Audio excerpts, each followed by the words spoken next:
Hello everyone, and welcome to this educational video on computer system security. In today's session, we'll be exploring Unit 1, Part 1 of Computer System Security. In this session, we'll be discussing some of the fundamental concepts of computer security, including confidentiality, integrity, and availability. We'll also be exploring some common types of attacks, such as malware, phishing, and denial-of-service attacks, and how these attacks can be mitigated. Additionally, we'll be delving into the marketplace for vulnerabilities, where individuals and organizations can purchase vulnerabilities and exploits for use in cyber attacks. Let's start with the computer security. The meaning of the term computer security has evolved in recent years. Before the problem of data security became widely publicized in the media, most people's idea of computer security focused on the physical machine. Traditionally, computer facilities have been physically protected for three reasons: to prevent theft of or damage to the hardware, to prevent theft of or damage to the information, to prevent disruption of service. Strict procedures for access to the machine room are used by most organizations, and these procedures are often an organization's only obvious computer security measures. Today, however, with pervasive remote terminal access, communications, and networking, physical measures rarely provide meaningful protection for either the information or the service. Only the hardware is secure. Nonetheless, most computer facilities continue to protect their physical machine far better than they do their data, even when the value of the data is several times greater than the value of the hardware. The security violations perpetrated, perhaps inadvertently, by legitimate users whom padlocks and passwords cannot deter. Most computer crimes are in fact committed by insiders, and most of the research in computer security since 1970 has been directed at the insider problem. Alright, let's understand. Secrecy, integrity, and denial of service. The discussion of computer security emphasizes the problem of protecting information from unauthorized disclosure, or information secrecy. Fortunately, techniques to protect against information modification are almost always the same as, or a subset of, techniques to protect against information disclosure. This fact is consistently borne out in the technical measures. In the rare cases where the techniques differ, that fact will be pointed out explicitly. The definition of computer security include both secrecy and integrity. The closely related area termed denial of service is rarely discussed here. Denial of service can be defined as a temporary reduction in system performance, a system crash requiring manual restart, or a major crash with permanent loss of data. Although reliable operation of the computer is a serious concern in most cases, denial of service has not traditionally been a topic of computer security research. As in the case of data integrity, one reason for the lack of concern is historic. Secrecy has been the primary goal of government-funded security programs. If denial of service is your only concern, you should refer to such topics as structured development, fault tolerance, and software reliability. Most of the techniques for building secure systems, however, also help you build more robust and reliable systems. In addition, some security techniques do address certain denial-of-service problems, especially problems related to data integrity. To sum up, security relates to secrecy first, integrity second, and denial of service a distant third. To help you remember this, memorize the computer security researcher's favorite, tongue-in-cheek, phrase, "I don't care if it works, as long as it is secure." Next topic is sample attacks. So firstly understand, attack. In computer and computer networks, an attack is any attempt to destroy, expose, alter, disable, steal, or gain unauthorized access to or make unauthorized use of an asset. A computer attack may be defined as actions directed against computer systems to disrupt equipment operations, change processing control, or corrupt stored data. Different attack methods target different vulnerabilities and involve different types of weapons, and several may be within the current capabilities of some terrorist groups. Passive, when a network intruder intercepts data traveling through the network, and active, in which an intruder initiates commands to disrupt the network's normal operation. Active attack. Some active attacks are spoofing attack, wormhole attack, modification, denial of services, sinkhole, and Sybil attack. A. Spoofing. When a malicious node mispresents his identity so that the sender changes the topology. B. Modification. When malicious node performs some modification in the routing route so that sender sends the message through the long route. This attack caused communication delay occurred between sender and receiver. C. Wormhole. This attack is also called the tunneling attack. In this attack, an attacker receives a packet at one point and tunnels it to another malicious node in the network, so that a beginner assumes that he found the shortest path in the network. D. Fabrication. A malicious node generates the false routing message. This means it generates the incorrect information about the route between devices. E. Denial of services. In denial of services attack, malicious node sending the message to the node and consume the bandwidth of the network. The main aim of the malicious node is to be busy the network node.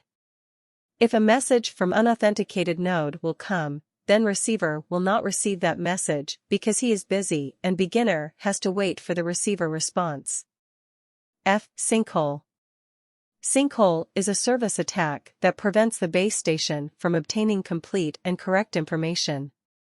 In this attack, a node tries to attract the data to it from his all-neighboring node. Selective modification, forwarding or dropping of data can be done by using this attack. G. Sybil. This attack related to the multiple copies of malicious nodes. The Sybil attack can be happen due to malicious node shares its secret key with other malicious nodes. In this way, the number of malicious nodes is increased in the network and the probability of the attack is also increases. If we use the multipath routing, then the possibility of selecting a path malicious node will be increased in the network. Passive attack. The names of some passive attacks are traffic analysis, eavesdropping, and monitoring. A. Traffic analysis. In the traffic analysis attack, an attacker tries to sense the communication path between the sender and receiver. An attacker can find the amount of data which is travel from the route of sender and receiver. There is no modification in data by the traffic analysis. B. Eavesdropping. This is a passive attack, which occurred in the mobile ad hoc network. The main aim of this attack is to find out some secret or confidential information from communication. This secret information may be private or public key of sender or receiver or any secret data. C. Monitoring. In this attack, in which attacker can read the confidential data, but he cannot edit the data or cannot modify the data. It's all about active and passive attack. Let's understand some advanced attacks. A. Black hole attack. Black hole attack is one of the advanced attacks which attacker uses the routing protocol to advertise itself as having the best path to the node whose packets it wants to intercept. A hacker uses the flooding-based protocol for listing the request for a route from the initiator, then hacker create a reply message he has the shortest path to the receiver. As this message from the hacker reached to the initiator before the reply from the actual node, then initiator wills consider that it is the shortest path to the receiver, so that a malicious fake route is create. B. Rushing attack. In rushing attack, when sender send packet to the receiver, then attacker alter the packet and forward to receiver. Attacker performs duplicate, sends the duplicate to the receiver again and again. Receiver assumes that packets come from sender, so the receiver becomes busy continuously. C. Replay attack.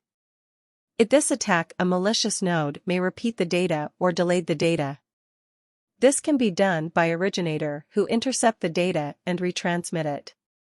At that time, an attacker and intercept the password. D. Byzantine attack.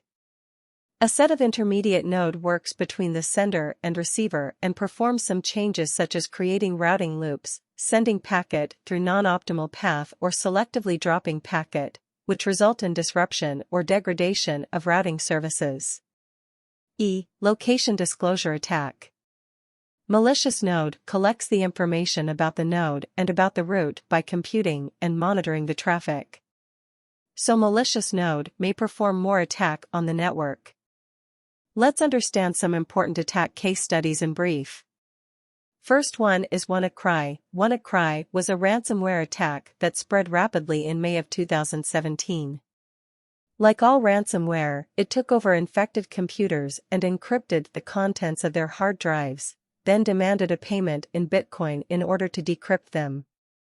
The malware took particular root in computers at facilities run by the United Kingdom's NHS. Malware isn't anything new, though.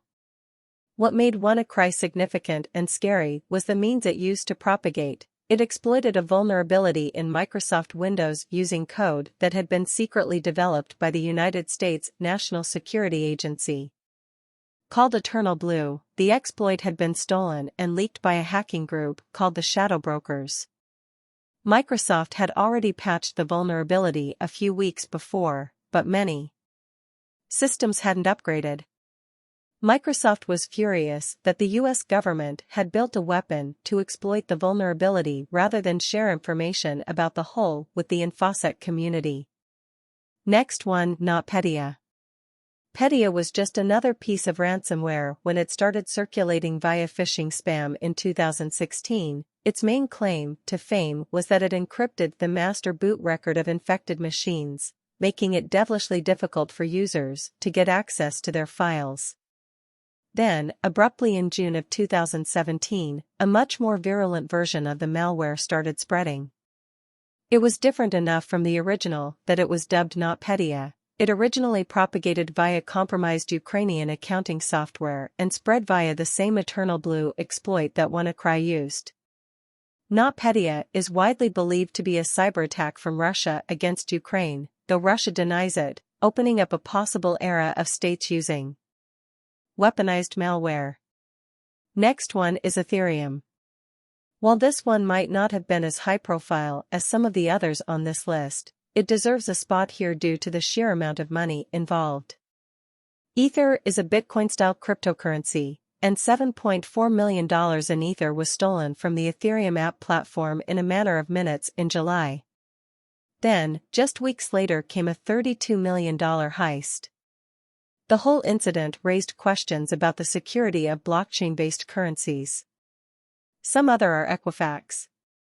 The massive credit rating agency announced in July of 2017 that criminals exploited a U.S. website application vulnerability to gain access to certain files, getting personal information for nearly 150 million people.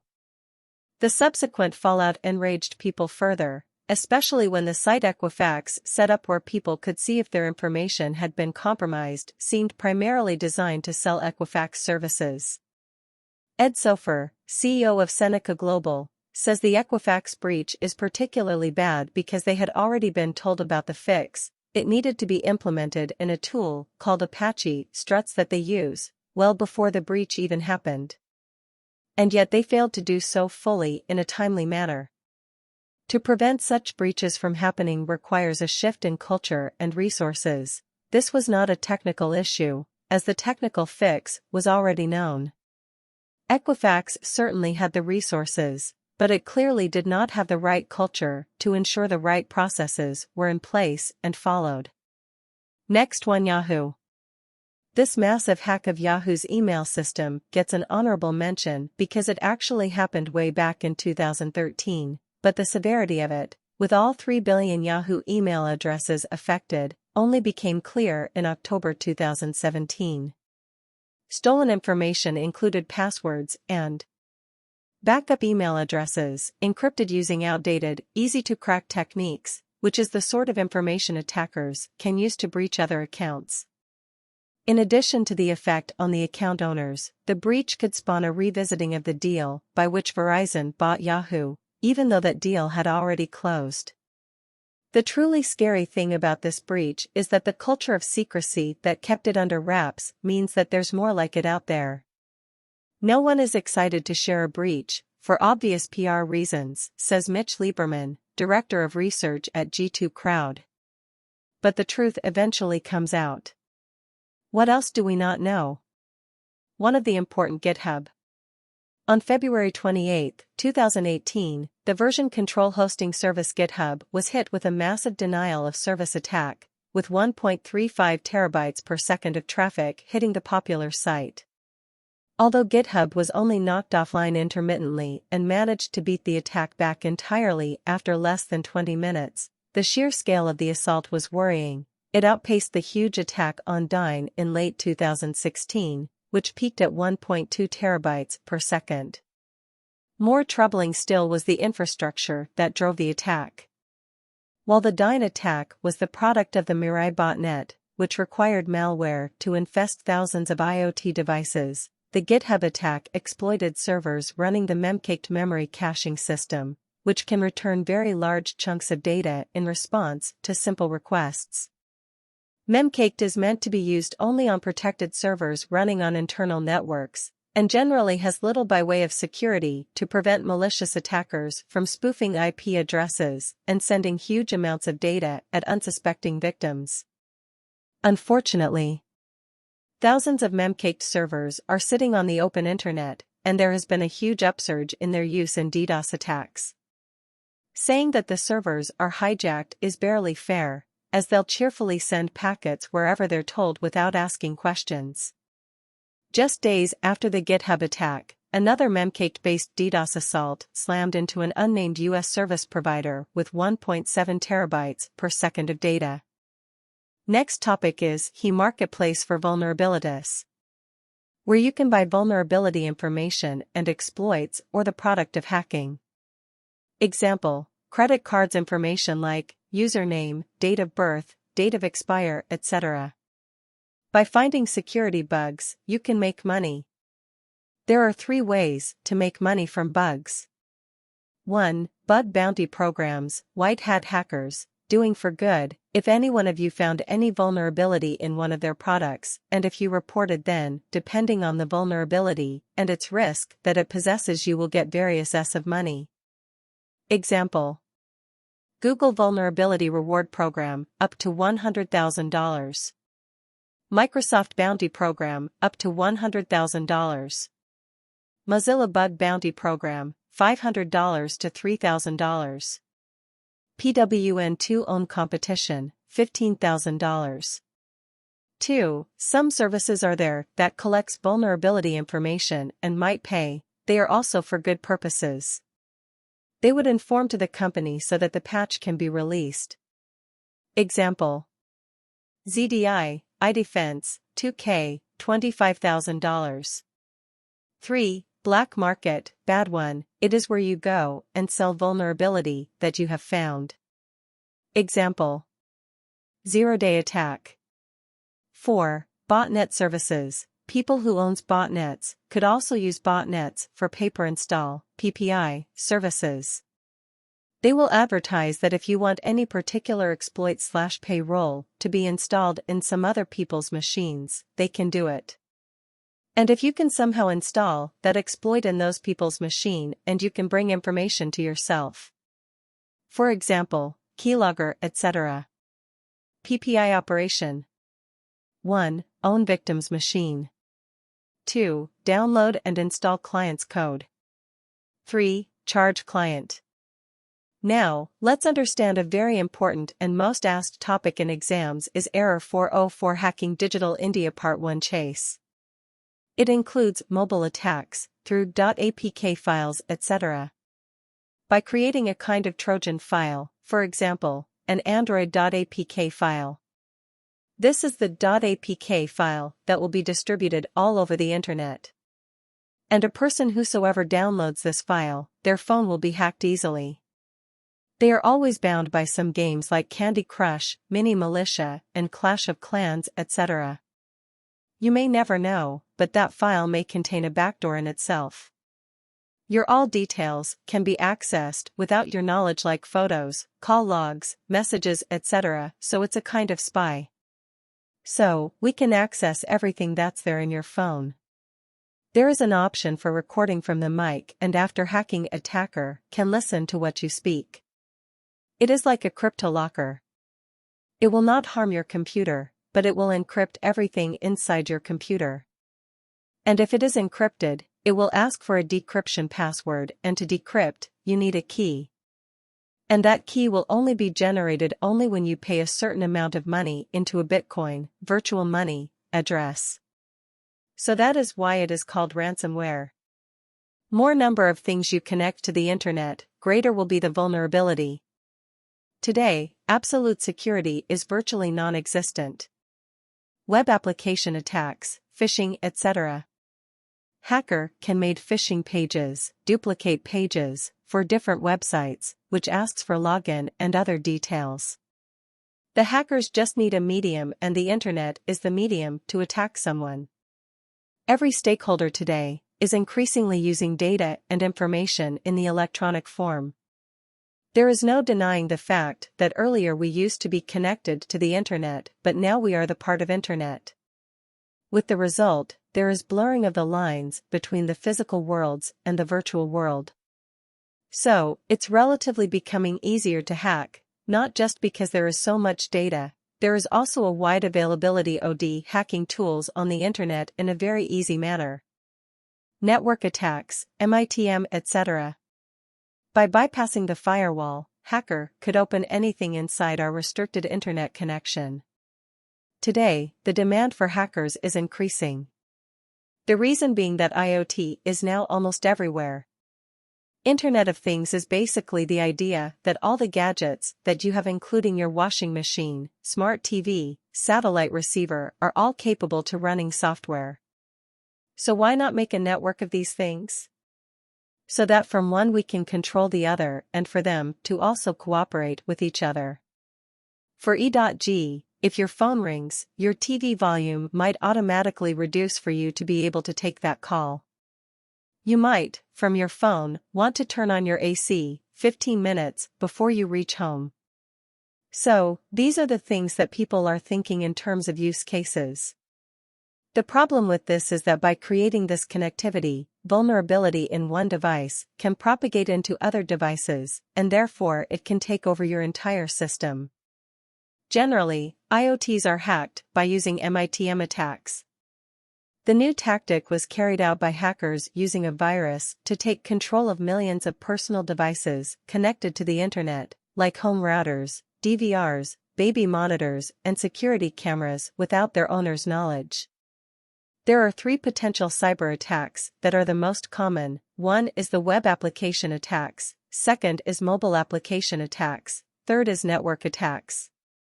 Now let's wind up part -1. See you in part 2 of Unit 1. We hope you found this session informative and valuable. As technology continues to advance, it's more important than ever to stay informed about the latest trends and best practices in computer system security. Thank you for joining us today, and we look forward to seeing you again soon. Thanks for watching. Please like, share and subscribe. Bye.